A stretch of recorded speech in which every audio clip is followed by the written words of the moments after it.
spectrums.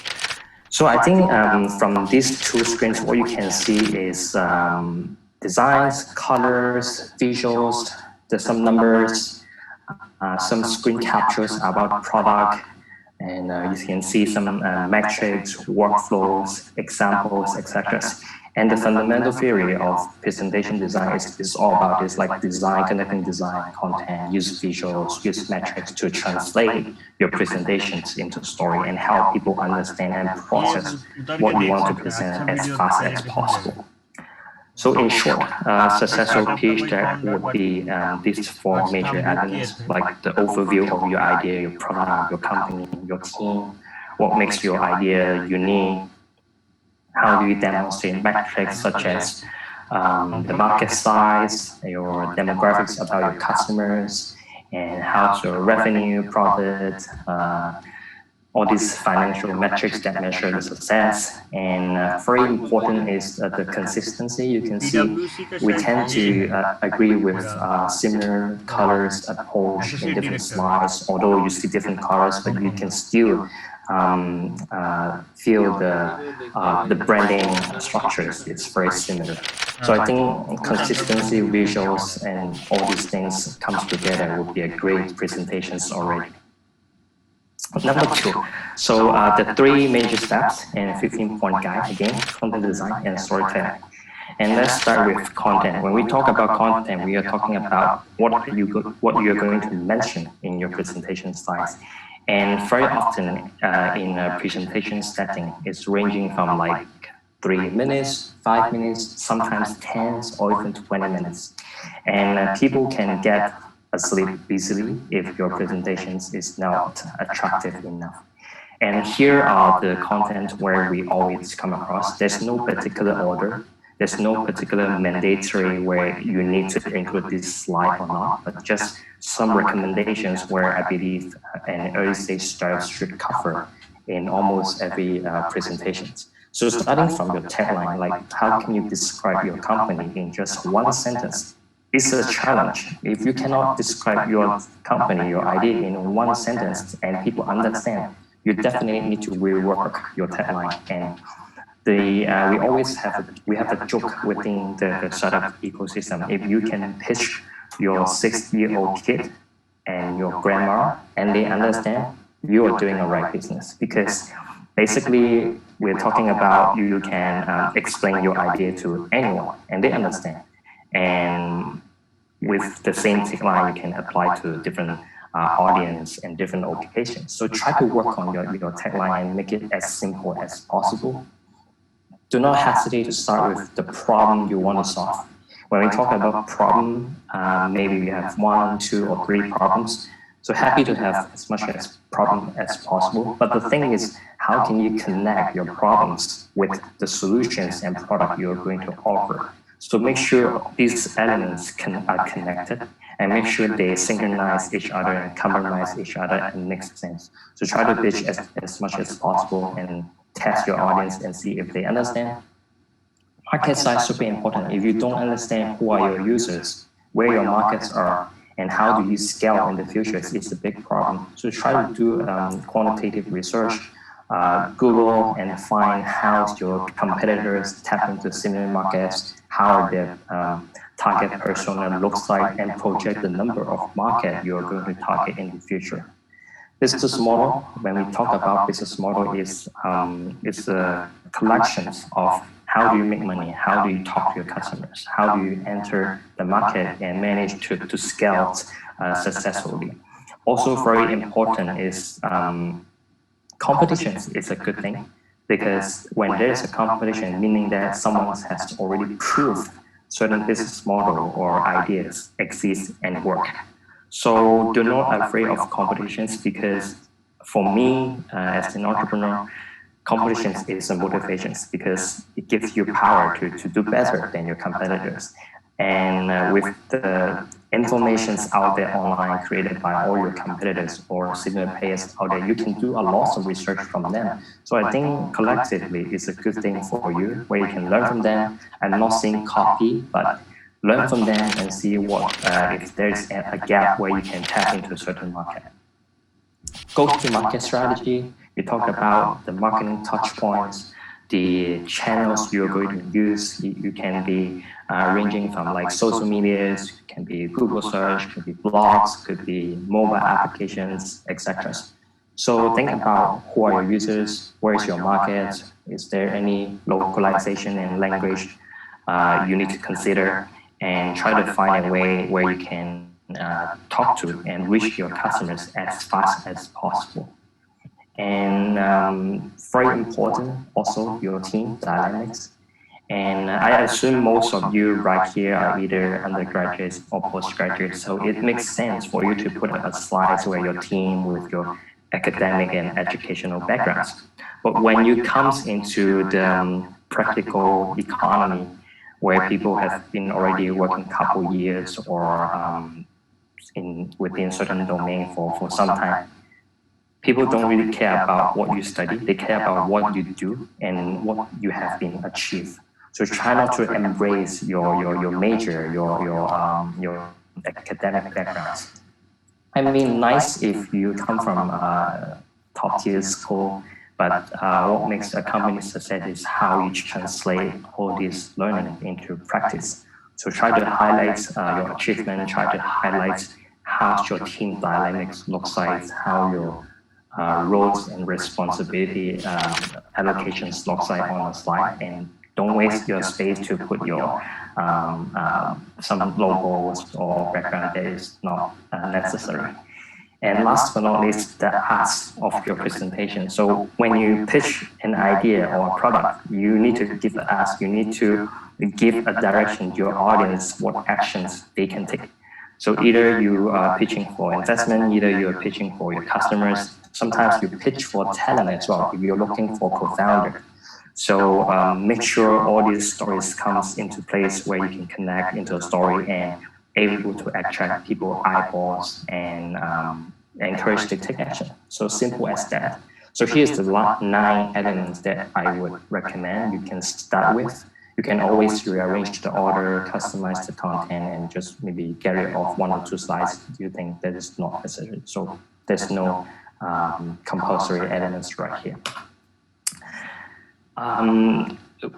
Presentations is really important when you do like quantitative metrics driven presentations, and we expect everyone are not going to follow the same mistake where our professors and lecturers did during school. So like make sure all your elements are readable, make sure all these charts, workflows are visible enough. Sometimes no chart is the best chart. So if you cannot think of a best chart where display your certain metrics, feel free to get rid of the chart. So there's no mandatory under which chart better than other. So it's nice to highlight the key metrics directly, the percentage, the growth, the unit, the currency, and just mentions what did you achieve, what are you projecting, and how can you make these numbers possible. So here's some examples how companies make use of no chart to present key metrics.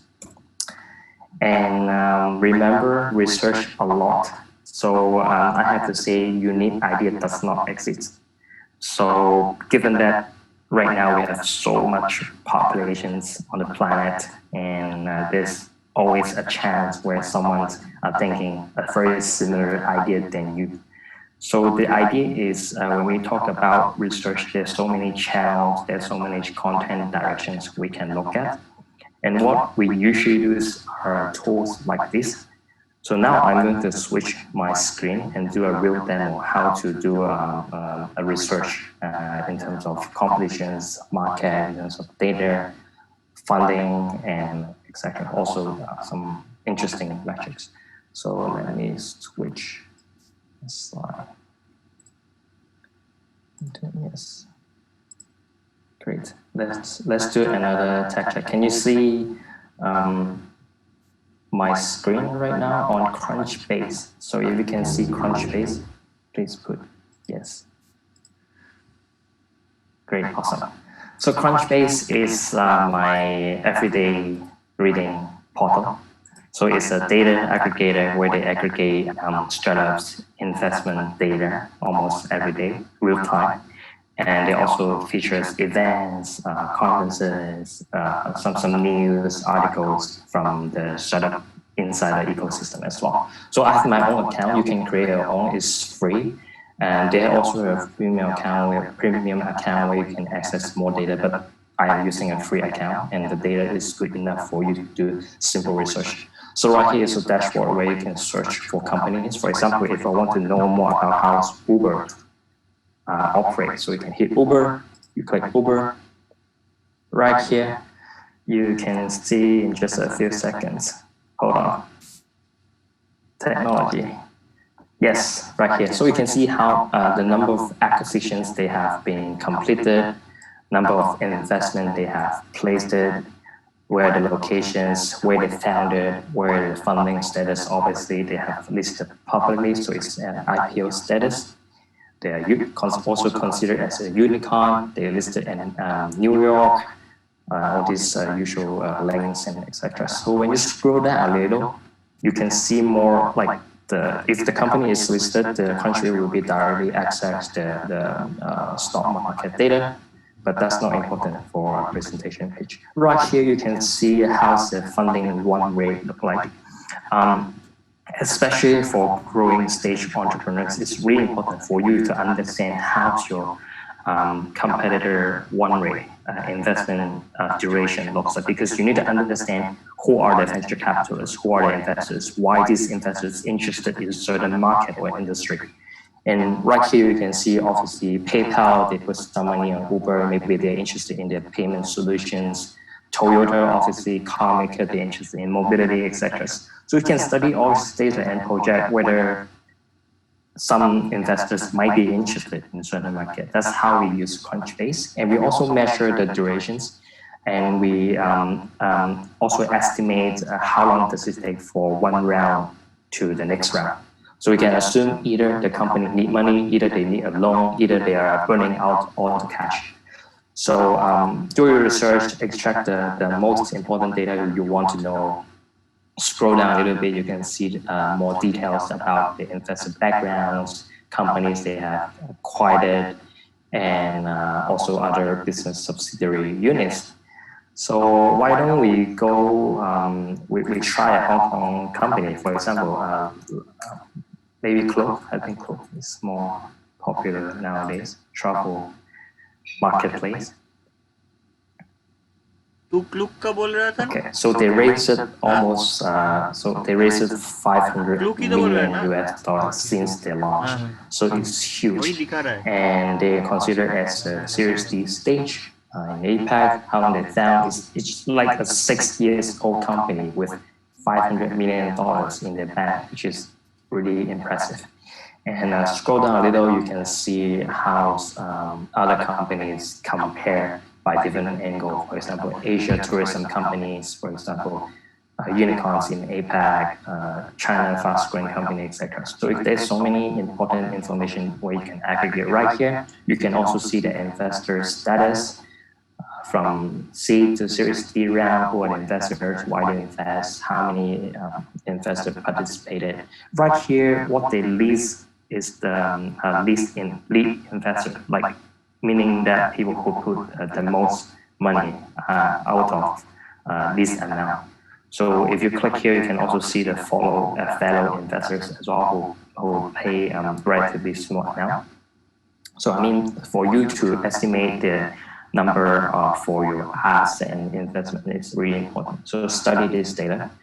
And you can also see they also invested through equity-based crowdfunding platform in Israel from our crowd. So basically, you can assume they're also pretty welcoming in both institutional investment, venture capitalists, angel investors, and different forms of investment.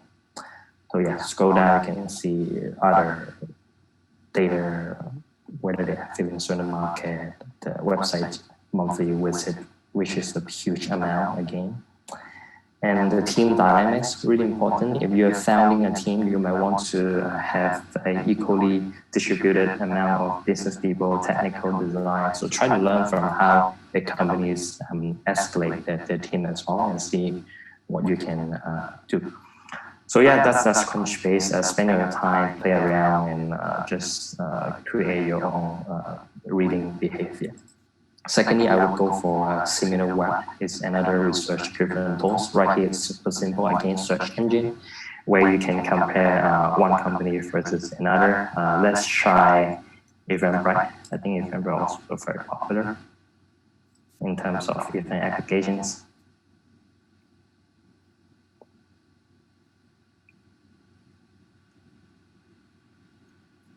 Yeah.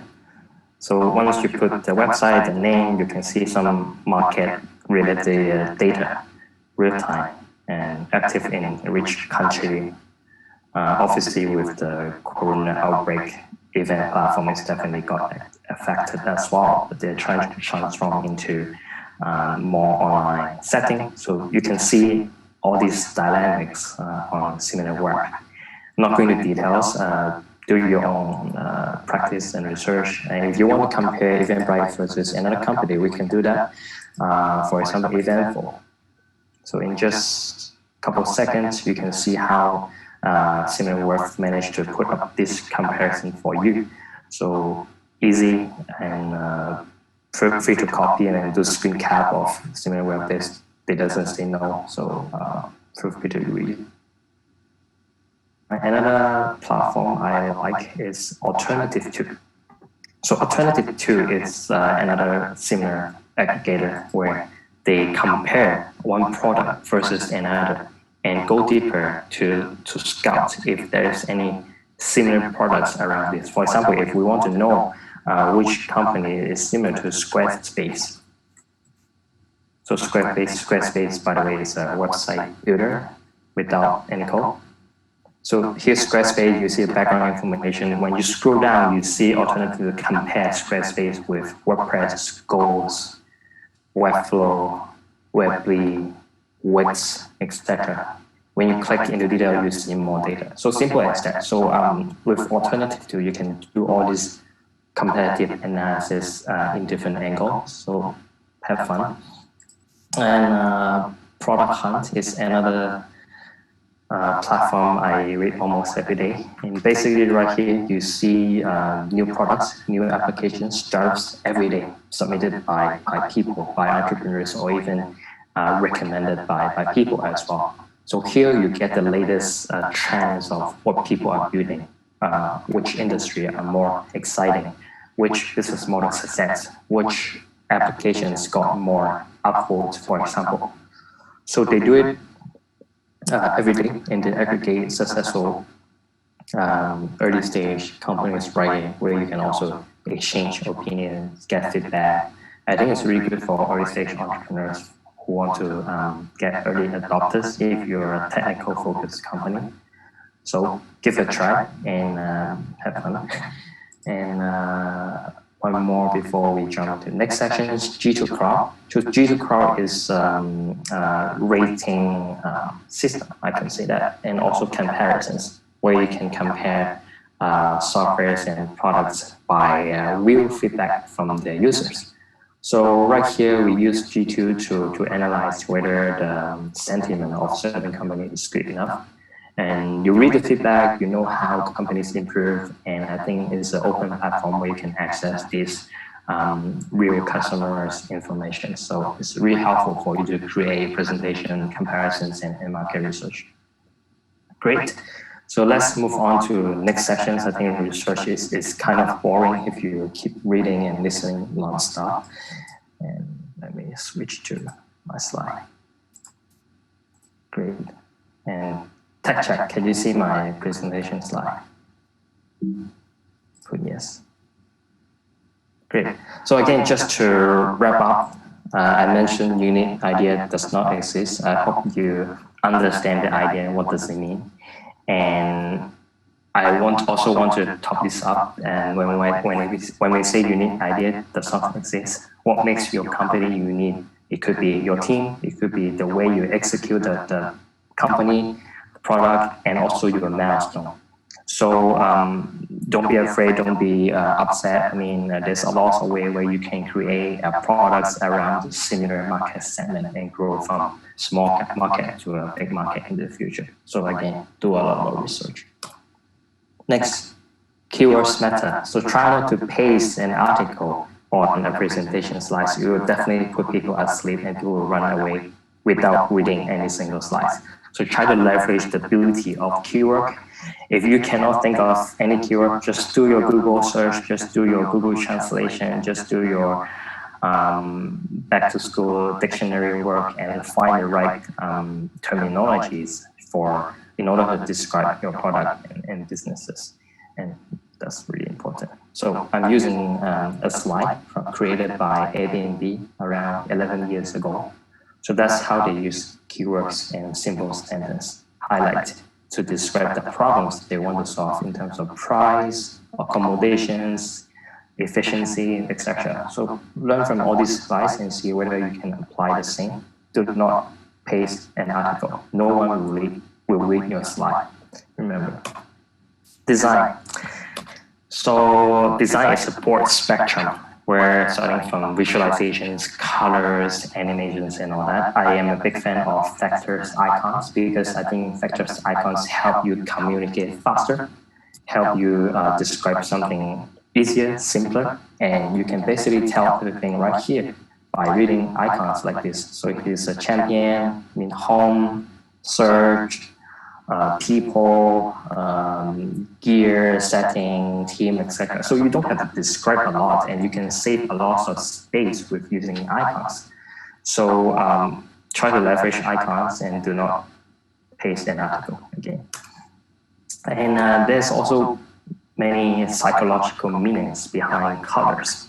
So if you're doing environmental sustainability related topic, you don't use red, right? So try to pick the right branding color in order to help people understand and estimate how your product looks like, how your market segment looks like. So obviously right here you can see some companies who tend to more energetic and activated use brighter color like red, yellow, orange. Companies who are more professional towards corporate setting, they use more general color like blue, purple, etc. Pick the right branding color for your slide, for your product, and do not underestimate the power of color communication. Later, we'll give you some tools to help you pick the right color palette, so no worries. Visuals. So one picture is greater than 1,000 words. So if you cannot pick the picture in order to help you communicate better, it's a problem.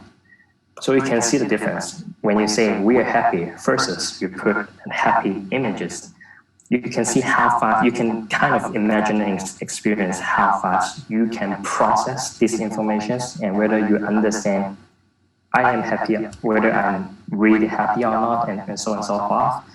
So if you can replace the text on your slides by visuals, just do it. And you can advance your slides, save space, save time. You don't have to present everything by using images. Font, really important. Similar to the psychological meaning behind colors, there's a meaning behind font as well. So pick the right font pairing for your slides design. Right here, I use system font Arial for most of my site because it's more accessible to almost different design devices and browsers. So also think about from this angle, if you're using different design softwares to build your slides, make sure your font family is readable, can be processed on different devices and also projectors. So look and view, test, and also test the color contrast. Font size, really important. Again, don't paste an article and don't test our eyes. So you can see, even though we are sitting in front of your computer, it's really hard to digest the last sentence on this screen. So don't make your future audience feel bad by reading your slides, difficultly. So also leverage the power of bold and big font size. I'm going to give you some examples so you can understand why we reinforce font size is a really important matter. Next slide. So yeah, I taught the same presentation and workshops before, sometime in Taiwan last year. So I used the same slides to test my audience whether they can read my slide. And obviously you can see if you are sitting at the back, there's no way you can read and speak the last sentence. If you can, nice, you have good eyes, but I mean, don't lie to yourself and don't make people feel difficult about reading and processing your information. So here you can see another thing you need to consider is because sometimes you have less control towards the event setup, the venue setup, the projector, lighting, how many people coming in. So make it big, just make it big, so make sure people can read even you are in a big auditorium. And that's the idea. And this is another situations where I pitched during a hackathon in Cafe Pacific back then. So you can see this big screen setting, no shadow, but a lot of people. We still need to make the font as big as possible so I can make sure even though people at the back can read and understand what I'm going to present. And if you don't, which is kind of waste your time putting up all your great effort. So again, you can see the power of design is really important. Next, another scenario where the event setting is kind of a ladder where people sitting from the front line all the way to uphill.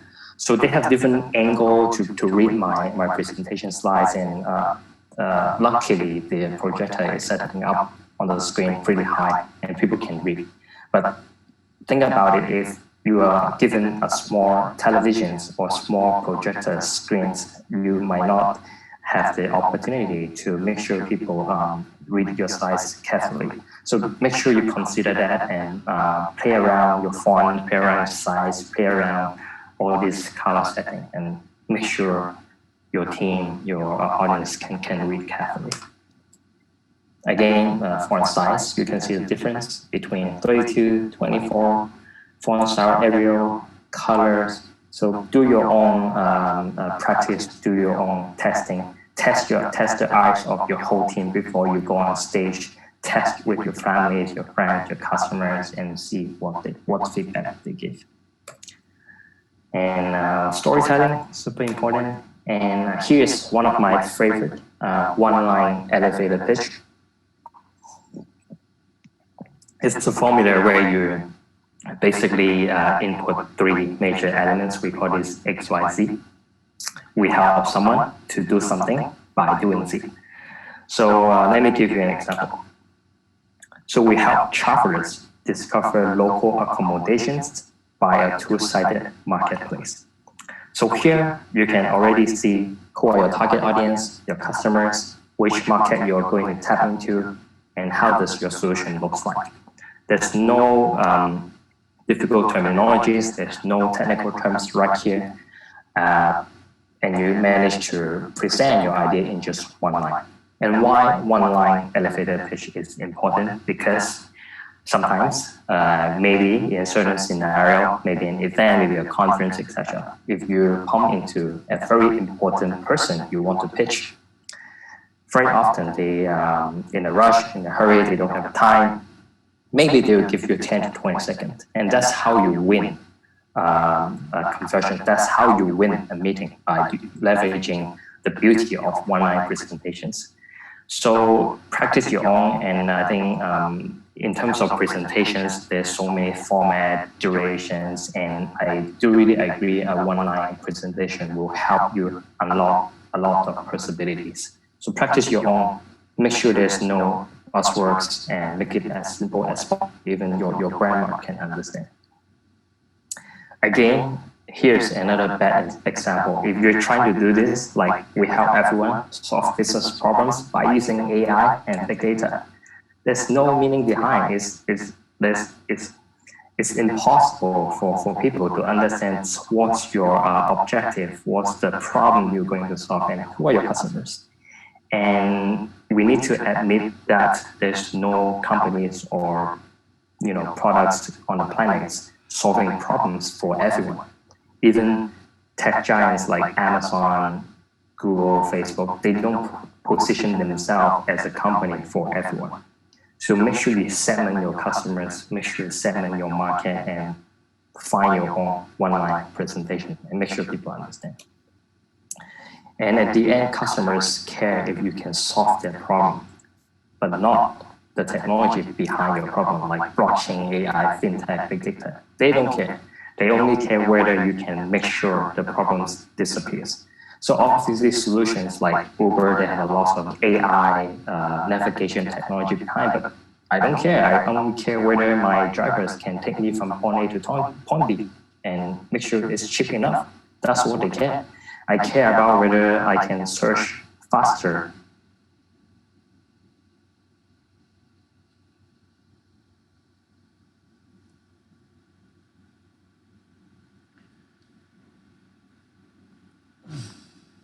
Or try to make your one-line presentations simple, make your slides simple, and if you can eliminate as much as buzzwords like this as possible, that's a great presentation.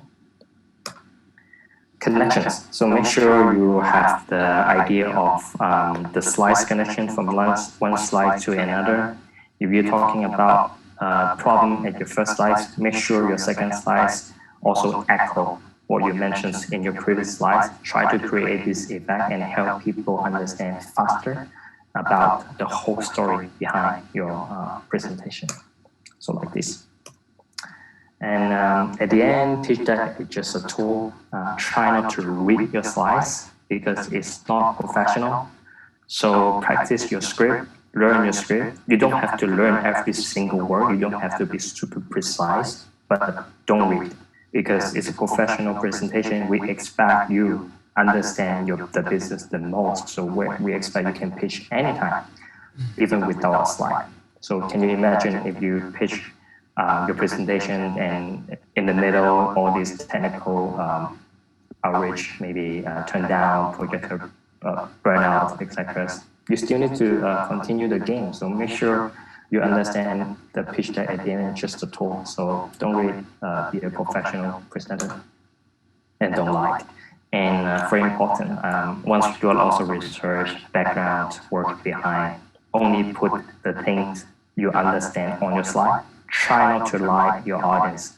Sometimes they are smart, sometimes they don't, but you don't know. So make sure you only put the facts, real information, and confidently able to handle on your presentation. Do not forget to mention the ask of your presentations, whether you're asking for investment, whether you're asking for partnerships, products, sign-ups, subscribes, get feedback, etc. So try to create these questions and make your interactions going forward. So good presentations is nice if people listen and look at your slides. So try not to put people asleep. If you see someone sleeping during your presentation, either they're super tired or your presentation is not attractive enough. So practice. Great. So we just went through the 15-point guide, and now I'm going to explain why you need more than one presentation deck or pitch deck. Because audiences, occasions, the events, the setup you're going to present your ideas, there's different objectives, there's different audience, and there's different scenarios as well. And they do have different expectations from your audience point of view. So if you're pitching a customers, think about the pain points you want to solve. Think about if they're already using certain solutions, what would be the switching cost for them to switch from existing product to another to your solutions. Think about whether you can motivate them to take these actions. Also leverage the power of customer reference. If you're pitching a new customers, leverage the success of how you connect business units together by using your product. Also mentions how the implementation periods looks like if they need to use your product. Could be months, could be weeks, could be years. So make sure you estimate all these numbers and scenarios. Investors, they might be eager to understand your ask, first of all, how much you're asking, how many equity you are willing to give. and how your investment runway looks like, whether there's already investor committed, whether you are looking for lead investors, whether you're looking for strategic investors. So think about different needs and wants they are willing to hear. Hold on, let me turn on my lights. It's getting dark. Hold on.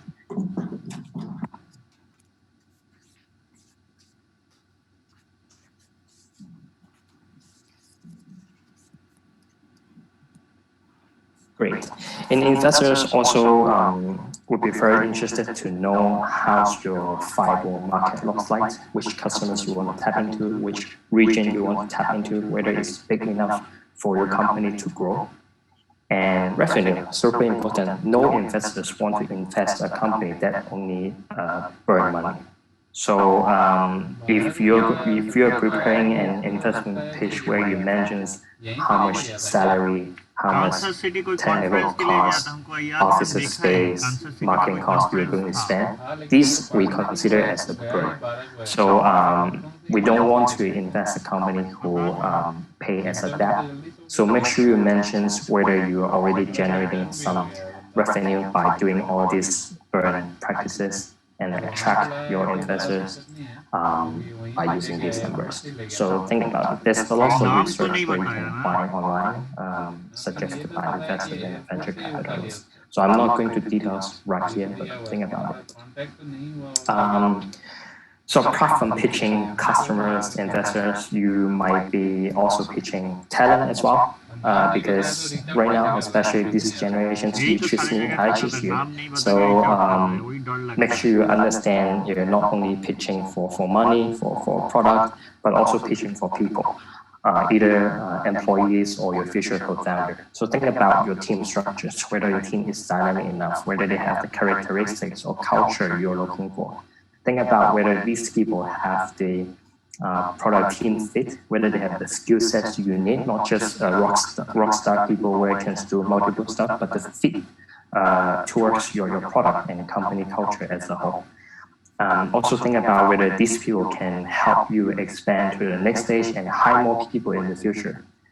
Are you giving equity? Are you offering some option pool to attract these people? So mentioned on your slides.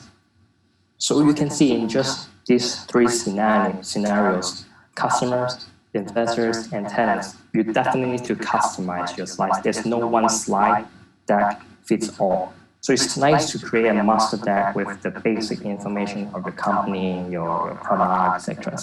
But always customize your presentation slides, like how you send a CV and a resume applying for a job. It's really important to customize. People are smart enough to understand whether you're using a template.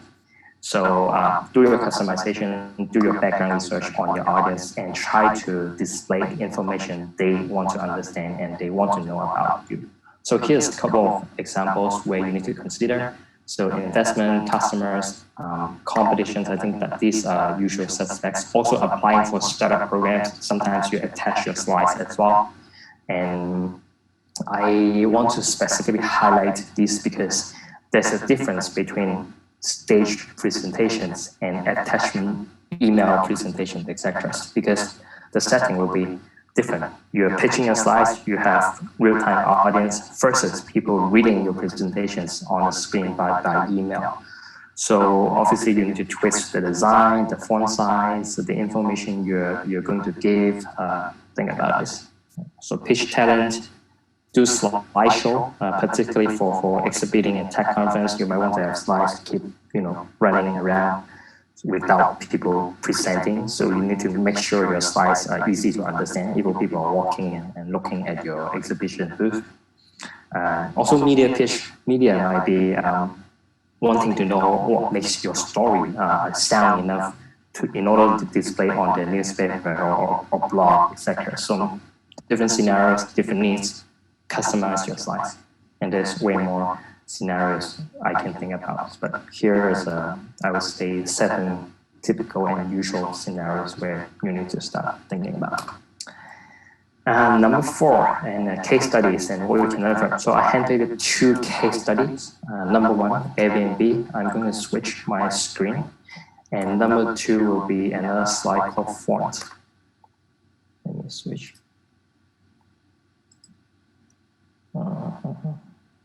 Yes. Great. Can you see my screen right now? Put yes. Airbnb, bed and breakfast. Great.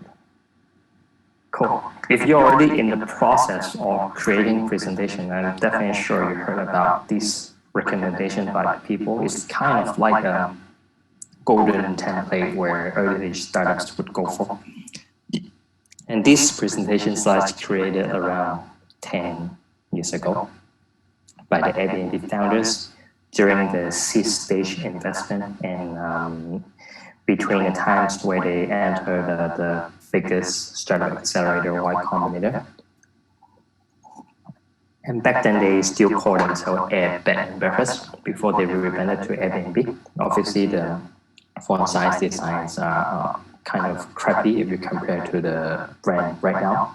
But that's not the talking point. We are going to go deeper. Here, I would expect you're going to learn how they complete the structure, how they manage to use some of the suggestions we just walked through.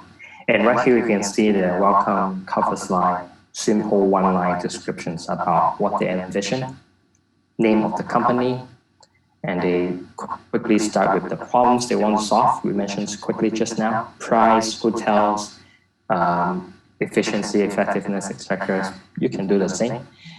And quickly they align the problems with the solution they're going to offer. And they talk about platforms, they talk about save money, save time, culture, something they want to envision and connect to the problems they want to solve. They also talk about how big is the market validations, some numbers collected from other competitors or available portals, or maybe some data research by publishers, medias, where you can also display by referencing. Market size, you need to show whether your company has the potential to grow step by step in different markets. Could be by regional, could be by culture, language, psychological, market. So do your own maths and see how you want to step from one market to another. Product, I think it's nice to have. If your product is a digital product, it would be awesome if you can show the screens. If you can do live demo, that's the bonus. If you cannot, we always suggest you do screen capture, because your live demo is a super advanced presentation where you need to make sure all the technical things are good enough. As we mentioned, sometimes you have no idea and no control about presentation setting, event, venue, cables, computer, projector, so don't take risks. C for Kolkata, F for and business model, how P you for want simple commission model, two-sided market, demand and supply, and they use arrows to facilitate the conversation. You can see they use no chart. So no chart is the best chart where you can display numbers easily. Market adoptions, here what they want to display is to show investors and audience the market is viable, there's players out there, but we are strong.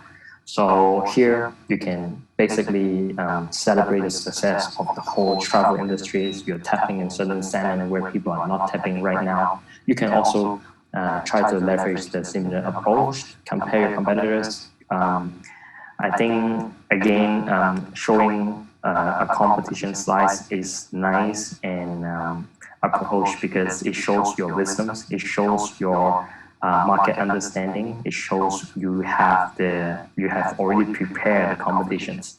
So yeah, I like competition slide. Yeah, again, another way to compare competitions by using X, Y angle. We call this perceptual map. I think it's been used by a lot of presenters and startups recently, but there's no one size fits all. So make sure you pick the right design for your comparison. Also the advantages of your product and the features, benefits. I think one slide is good enough. And last but not least, your ask. So I think what I would do better for this presentation is definitely mention the team, definitely mention the current go-to-market strategy and all that. And next, I'm going to share another example. It's Front. So Front is also very hot software company. they recently raised a Series C round. I think what makes this, someone asked question. No. So I think what makes Front special is the founder started sharing the investment slides when they completed a Series A investment. And she keep doing this practice and sharing and educate entrepreneurs. This is how we build that. This is how we attract our investors. This is how we complete the investment. And since then, she has been already shared all her presentation slides from Series A, B, and C recently. And I'm going to pick the Series A deck as an example because I think it's more early stage where we are more rationing the numbers and design. And I think Series C deck is more advanced for well-established companies. One-line description to describe they want to tap into the email inbox industry. Obviously, inbox email marketing software is super saturated. But what makes Fonts different is they're trying to solve the problems from enterprise, particularly engineering, supply chain, and logistic segment. And here you can see they display some numbers at the beginning, talk about how big is the market, whether there's a growth opportunity, and they quickly talk about the solutions, how they solve this problem by using technology. It also mentions competition landscape by comparing the competitors in different angle using perceptual map. You can also see some key numbers, user practice, I think so, and also the existing customers who use the product. I think it's a really powerful slide where you can show your investors your products. We are already adopted by some big players join us, something like that. And some testimonial quote from, well-known people. So if you want to put a testimonial and quote, make sure the person who give you a quote is kind of popular. Otherwise, it's hard to tell the effect. Growth potential. So again, demonstrate your real data is as a no-go if you lie. So here you can see a very impressive growth of users and also recurring revenue. So it's a nice presentation slide. I really like this approach. Chunk. So Chunk is another index where we measure people go away. We did mention this in our previous workshops in growth hacking. I'm not going into details right here, but it's another metrics we want to measure. The focus today, some numbers, objectives, acquisition channels, go-to-market strategy, platforms they use to distribute their product. Again, some numbers. I would assume this presentation slide is not a stage presentation. It's a reading deck for investors or key stakeholders. So you can see the font size is relatively small. Some other important numbers for investor point of view, how much they raise, how much they burn, and yeah, that's how they close. The team dynamics. So you can see they highlight the previous companies they work for, the accelerator programs they have attended, who are their engineers, how the founders profile looks like. You don't see much they mention about the academic backgrounds. They mention the companies they engage previously. If I am reading these slides from the first impression point of view and I see Box and Dropbox, one company there, I will immediately give a 1+ for this slide because it's great companies to be worked for. They have some experience from the past and they're translating into a new company. So why not? Also some milestone worth to mention, product development, how you acquire more customers by leveraging different channels. Numbers again, so numbers very important. How much they waste finally. Yeah, it's a long deck. It's around 20 slides, small font size for reading purpose. So do think about the difference between a reading deck versus a stage presentation deck. So let me move back to presentation slide. Okay, can you see my slide right now? Put a yes. Can you see my slide? No, no, yes. Yes. Great. Okay, Okay, cool. So next, we're going to spend around 4 or 5 minutes to do a real practice, and I'm going to give you a simple objective to pretend yourself as an angel investor. So you need to choose one direction in the next couple of minutes. So you pick either you judge and look into either content, design, or storytelling. So if you pick design, I only look at how's the presentation designs look like color, fonts, images, video, etc. If you pick content, you look at how these presenters put the information. If you look at storytelling, you listen carefully how this presenter present. And once you pick one direction, what you need to do next is you need to give feedback right here in the chat room. How can the presenter do better? And what do you like about the presentations where eventually you might want to apply the same in your own presentation? Great? Clear?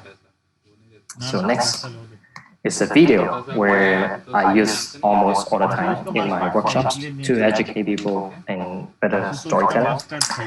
It's TechCrunch Disrupt finalist 7 years ago in San Francisco, and this company called Regali is also invested by the most successful venture capitalists in Hong Kong. So great company, fintech, and just to preface, do not compare the technology 7 years ago versus nowadays. So try to look at the content, design, and how this guy present the idea. I think I need to turn on my sound. Same पैसा university को beer करना पड़ा लिखा हुआ है कि Okay, just one last reminder. Pick your own directions, either content, design, or storytelling, and we are going to spend a great 4 or 5 minutes to listen to this presentation carefully. So 3, 2, 1, go. Hi everyone, how's everybody doing? Hi judges.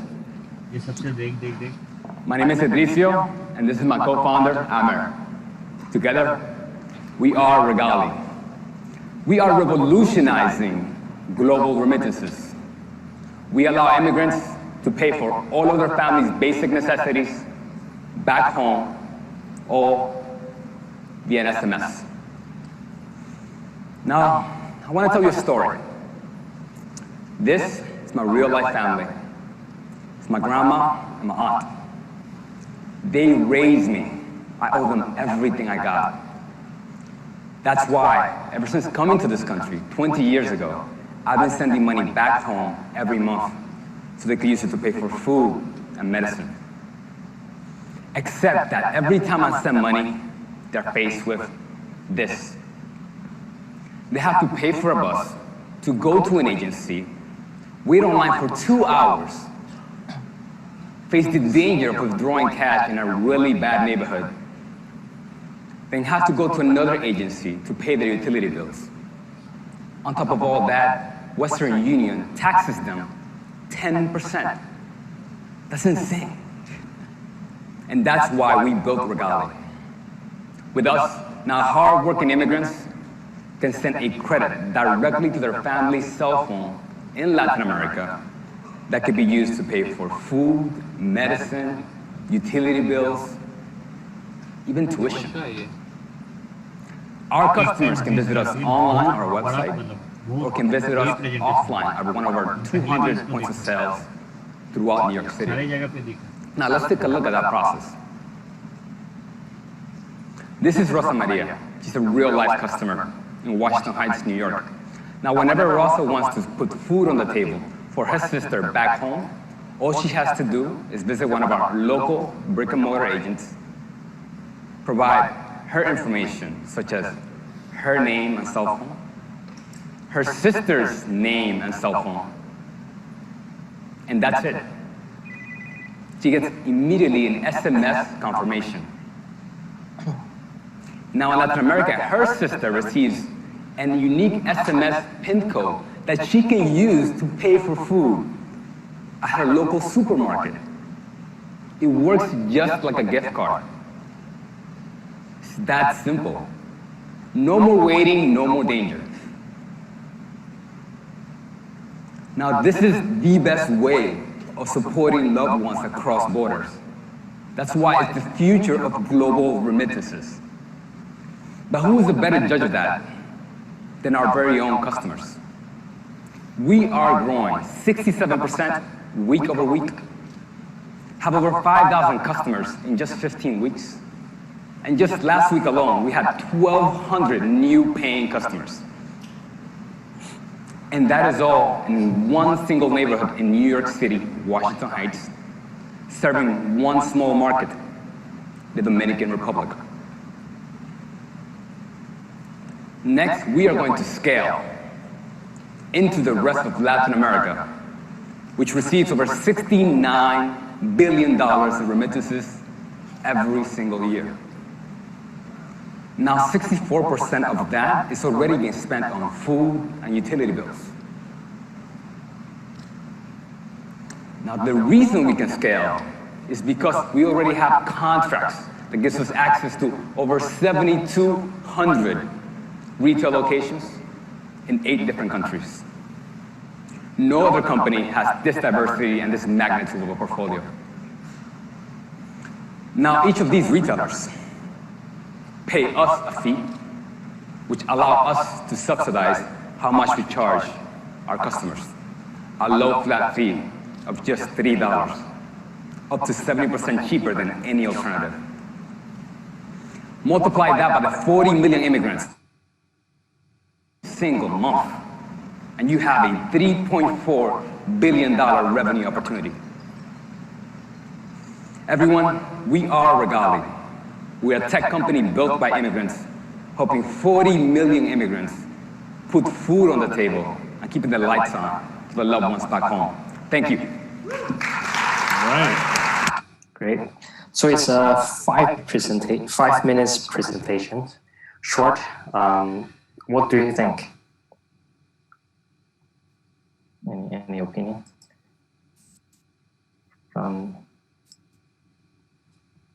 Okay, you can see someone. Oops. Yeah, relate to helping people you love. So yeah, we can see obviously a direct connection between the presenter as a founder versus her direct relatives.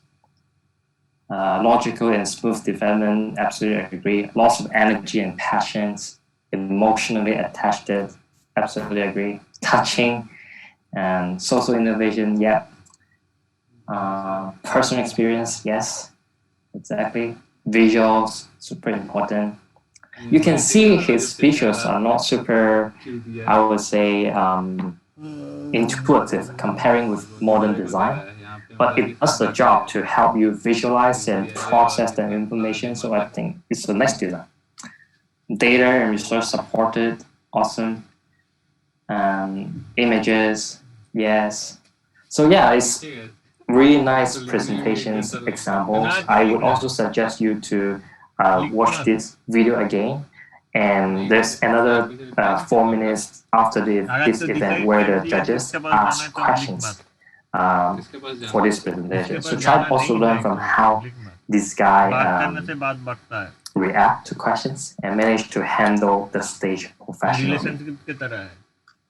Next, let's go back to our workshops. So before we jump into tools and resources, I want to once again remind everyone these are the 3 biggest monsters I hate a lot. And there's not much you can control, especially you're going to presentation, competition, etc. Projectors, connectors, like converters, and also your flash drives always screw up.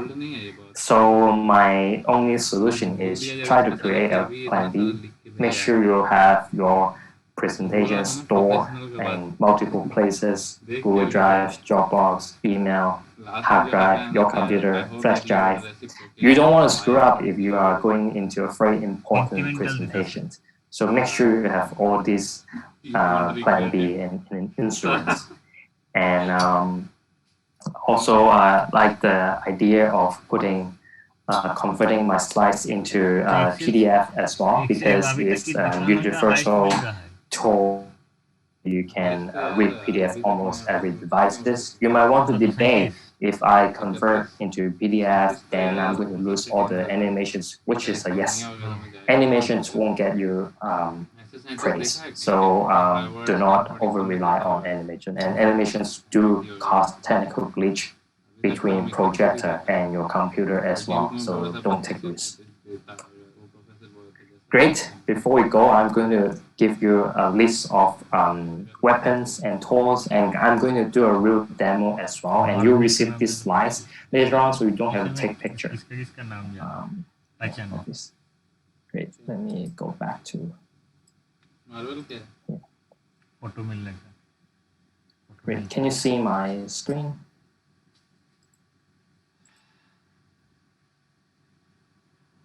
Okay.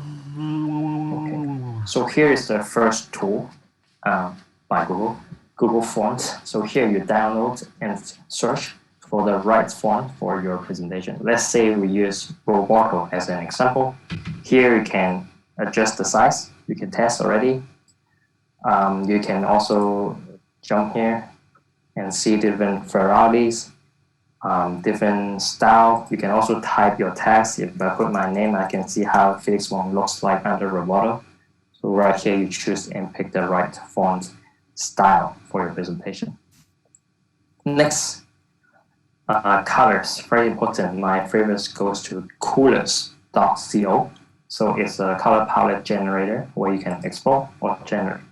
So if I put explore, you can see a lot of colors palette suggested and curated by people. For example, if I pick this, this is how we use colors palette.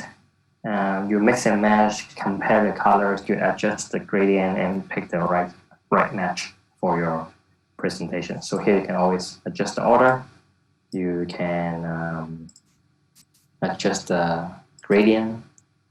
You can also customize your own color by using RGB or directly access the hex code 6 digits.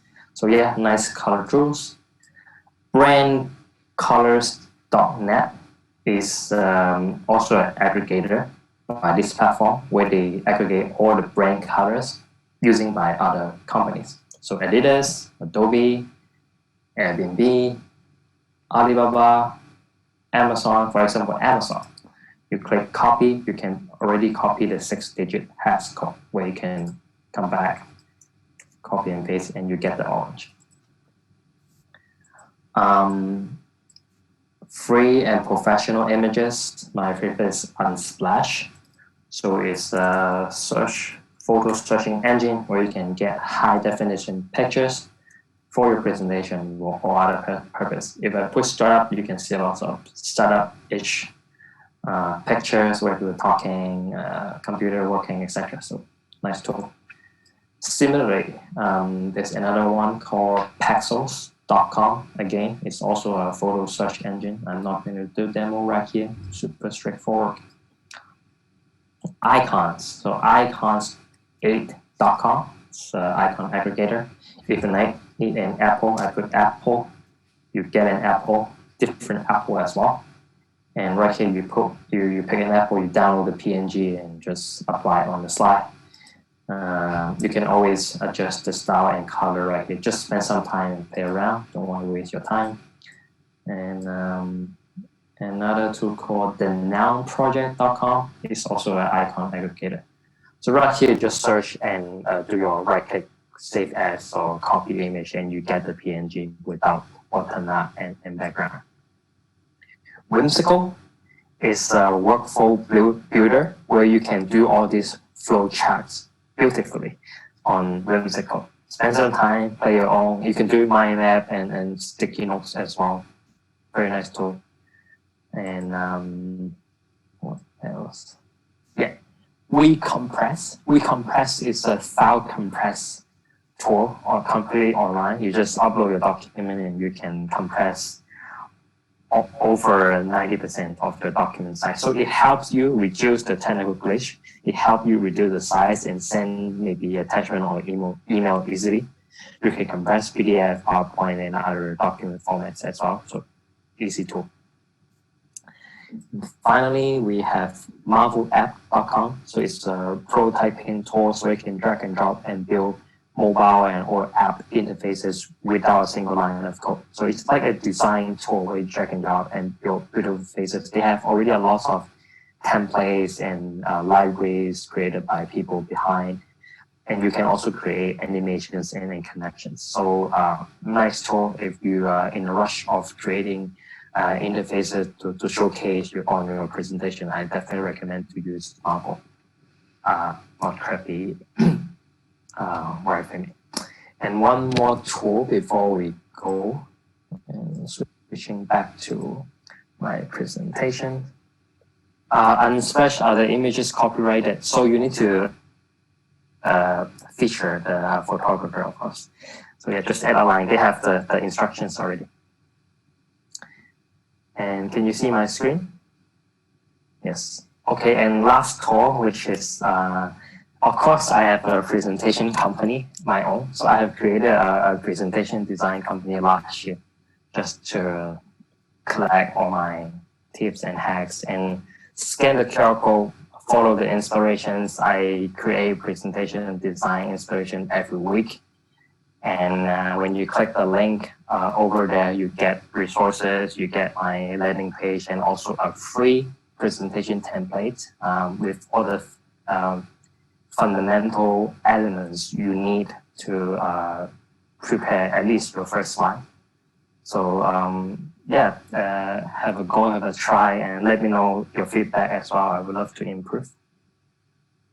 Yeah. Great. So it's slides.co, by the way, and scan the QR code. You access my Instagram and see all the inspirations every week. And yep, that's it. Open for questions. Super excited to get connected with everyone on social media. Do not hesitate to send me questions, and we take it from there. So I think we still have some time for questions, and feel free, and I can answer one by one in the chat box. Or if you prefer to open your camera or mic, hands up. Any questions? Do we have any hands up? Oh, thanks so much. Yeah.